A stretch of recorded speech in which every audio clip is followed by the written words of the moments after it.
కలగాలి అంటే సరస్వతీదేవికి సంబంధించినటువంటి సర్వశుక్ల సరస్వతి అని కొన్ని మంత్రాలు ఉన్నాయి.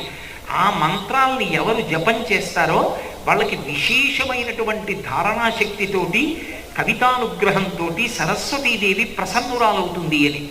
అంతమంది అందరూ సరస్వతీదేవి యొక్క మంత్రాల్ని ఉపాసన చెయ్యలేరు.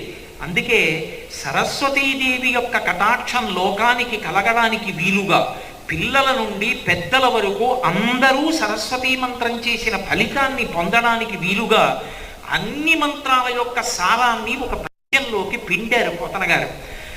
శారదనీరదిందు ఘనసార పటీరమరాళ మల్లికాహార తుషార భేన రజతాచలకాశ ఫణీశ కుంద మందార సుధాపయోధి సితతామర సామర వాహిని శుభాకారత ఒప్పు నిన్ను మది కానగనెన్నడు కల్గు భారతి అని శారదనీరదిందు ఘనసార పటీరమరాళ